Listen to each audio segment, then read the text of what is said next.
All right, let's dive right into this explainer and become clinical detectives for a bit. We're going to systematically track down the culprits behind superficial fungal infections. Because this is an academic deep dive, we're going to explore the precise pathology, those highly distinct visual manifestations, and the targeted pharmacological treatments for some of the most common dermatological invaders out there.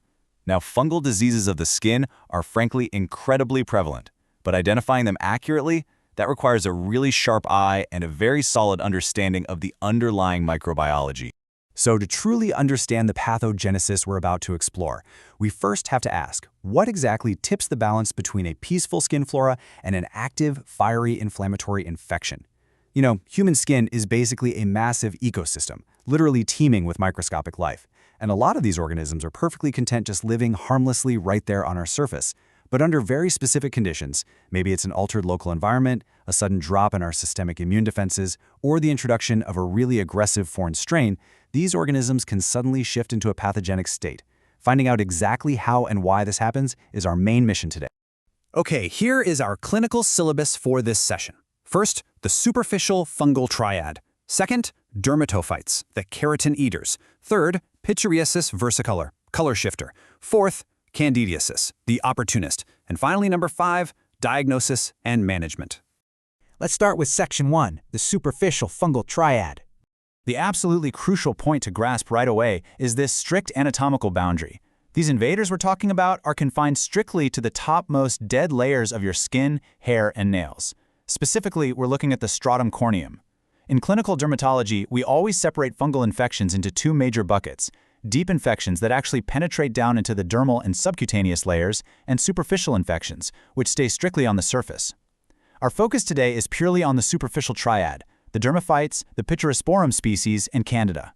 Because they reside entirely in those dead keratinized layers, the clinical signs we actually see on a patient, like the redness and inflammation, are really just our body's delayed hypersensitivity reaction to the metabolic waste products of the fungus.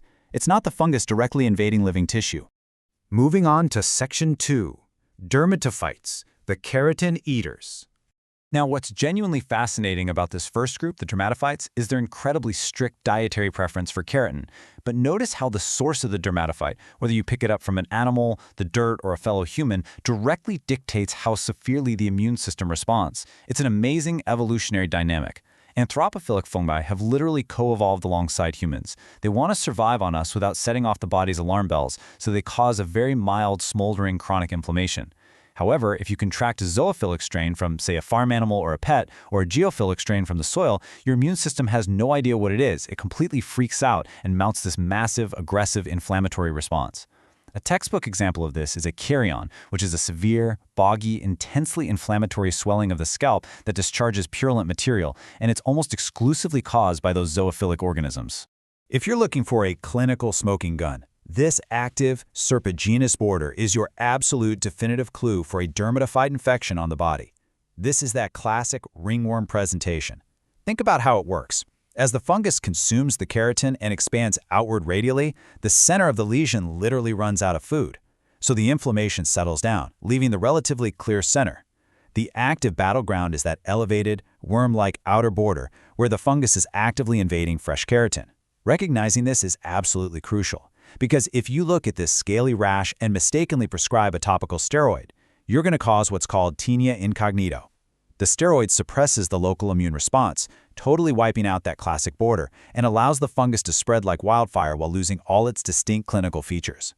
And this table brilliantly illustrates how the exact same class of fungi manifests completely differently depending entirely on the anatomic real estate it occupies. By the way, the term tinea is simply the medical prefix for a dermatophyte infection, and the second word pinpoints the location. So, tinea capitis on the scalp might present as non-inflammatory hair loss where hairs snap off right at the surface, giving you this black dot appearance. Tinea cruris, better known as jock itch, absolutely thrives in the hot, humid environment of the groin, but notably it often spares the scrotum, which is a great tip to differentiate it from candida. Tinea pedis, or athlete's foot, most commonly causes this painful, soggy interdigital maceration, especially in the lateral fourth web spaces of the toes. And then, wow, we have tinea unguium on the nails. This is a chronically difficult infection defined by subungual debris and asymmetrical thickening, and notoriously, it only boasts about a 50% cure rate. That's mainly due to the incredibly slow growth of nails and how poorly drugs penetrate them.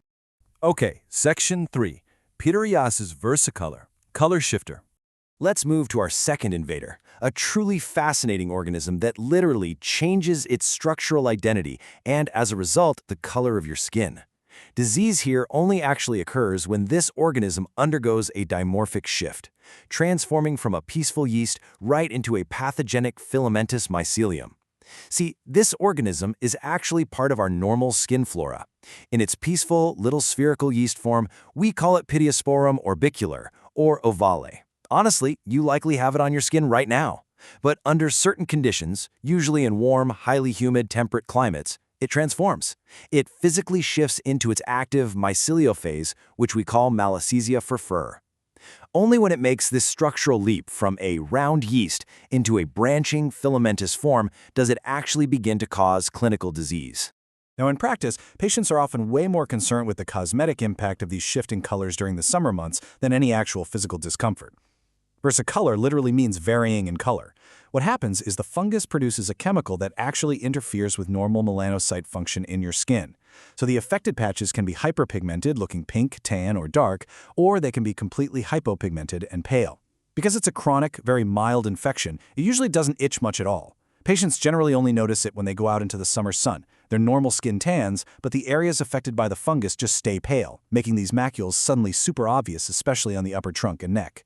A really fantastic clinical trick here: if you don't see any scale initially, simply rub the lesion with your finger or maybe a scalpel blade, and a fine, powdery scale will readily appear. Let's jump to Section 4, candidiasis, the opportunist. Moving to our third category, candidiasis, we find a classic opportunistic yeast that basically waits patiently for the body's defenses to drop. The incredibly fine balance between our immune system and Candida albicans can be easily disrupted by a mix of local environmental shifts and systemic vulnerabilities. Candida is a yeast-like fungus that's already part of our normal gastrointestinal and genital urinary flora. It doesn't cause problems until, well, the door is left wide open. We can divide these open doors into local and systemic factors. Locally, any increase in moisture and humidity, like you'd find in large skin folds or a compromised skin barrier from eczema, directly invites overgrowth. Systemically, the risks are broad. We're talking extremes of age, obesity, severe endocrine disorders like diabetes mellitus, or states of immunosuppression from HIV or harsh medications. Even just taking a course of broad-spectrum antibiotics can completely wipe out the competitive bacterial flora on your skin, essentially handing Candida the monopoly it needs to flourish. If a patient has a rash in a skin fold that burns way more than it itches, and it features these little satellite lesions breaking away from the main redness, you've very likely found Candida. This right here is the absolute classic presentation for candidal intertrigo, which is inflammation of the large skin folds. Think the inframammary fold, the gluteal cleft, or the inguinal creases. Now remember, earlier we said dermaphyte infections typically itch? Well, Candida usually presents with a very distinct fiery, burning sensation. The visual hallmark is this beefy red, sharply demarcated plaque, but if you look really closely at the edges, you're going to see smaller, satellite papules and pustules scattered just outside the main border. That is your key diagnostic differentiator from other generic forms of intertrigo or basic diaper dermatitis. And finally, Section 5, diagnosis and clinical management. So the absolutely crucial point now is how we confirm our clinical suspicions and actually deploy the right medical countermeasures. This quote right here, "If it scales, scrape it," is the golden rule of dermatology. It's your absolute best friend. A simple potassium hydroxide, or KOH prep, is without a doubt the most cost-effective diagnostic tool we have. Here's how it works. By taking a small scalpel and scraping the active border of a lesion, we collect a bunch of scaly skin cells. But if we just took that sample and put it straight under a microscope, the thick, opaque human keratinocytes would totally block our view of any microscopic fungal structures. We apply potassium hydroxide specifically because it acts as a chemical solvent. It literally dissolves the human keratinocytes, but it leaves the rigid, chitinous fungal cell walls perfectly intact. It clears the entire field so those hidden hyphae and spores can emerge right before your eyes. This visually highlights how melting away those keratinocytes is exactly what allows the hidden fungal hyphae and spores to finally become visible. Let's look at the specific results of these tests. If you scrape Tinea versicolor, the dimorphic nature of Malassezia fur reveals both spherical spores and coarse, thick hyphae simultaneously on the slide. This creates a pattern that is universally referred to in medicine as the classic spaghetti and meatballs appearance. We can also utilize a Woods light, which is just a handheld ultraviolet lamp. Pityriasis versicolor will fluoresce a really distinct pale golden yellow, whereas Tinea capitis, specifically when caused by the Microsporum species, will glow a brilliant vivid green. Now, fungal cultures using Sabarod's glucose media are incredibly accurate, but they are very, very slow. So we strictly reserve them for highly atypical cases that just aren't responding to standard therapy. This pharmacological matrix right here is essential for our treatment strategy. It shows exactly where our medical weapons strike, whether that's the cell membrane, the cell wall, or the fungal microtubules. We really have to be precise here. Take terbinafine, for example. It's an allylamine that specifically inhibits squalene epoxide in the cell membrane. It's highly fungicidal against dermaphytes, but interestingly, it's surprisingly ineffective against candida. Nystatin, on the other hand, is a polyene. It literally punches holes in the cell membrane, but clinically we use it almost exclusively for candida. Then you have the mighty azole family, drugs like fluconazole and clotamizole. They inhibit an enzyme called 14-alpha-demethylase to prevent ergosterol synthesis, which makes them fantastic, reliable, broad-spectrum agents. For much deeper, invasive systemic infections, we have to bring out the heavy artillery, like caspofungin, which halts cell wall synthesis altogether. And finally, grisafulvin is this fascinating, older systemic drug that arrests fungal cell division entirely by disrupting their microtubules. We use it specifically for really stubborn tinea infections. Let's see how all this pharmacology actually builds into a highly practical clinical workflow. We are always stepping up, starting from supportive environmental changes, moving to topicals, and strictly reserving potentially hepatotoxic systemic drugs for the toughest cases like nail and hairbed infections. Fungi absolutely love closed, dark, and wet environments. So step one is simply denying them that real estate. We advise patients on weight loss, avoiding tight synthetic clothing, and doing everything they can to reduce local moisture. Step 2 represents the vast bulk of dermatological care, prescribing topical antifungals applied consistently for 2 to 4 weeks. But step 3, that is a hard rule in clinical medicine, because topical creams physically cannot penetrate the hard keratin plate of the nail or travel deeply enough into the hair follicle. Tinea unguium and Tinea capitis absolutely always require prolonged systemic oral therapy. Sometimes you're treating them for up to 12 weeks. And you absolutely must monitor the patient's liver enzymes during this time, because systemic drugs like oral terbinafine and the oral azoles carry a very real risk of hepatotoxicity. Understanding these precise clinical patterns ensures that you will never look at a simple scaly rash the same way again.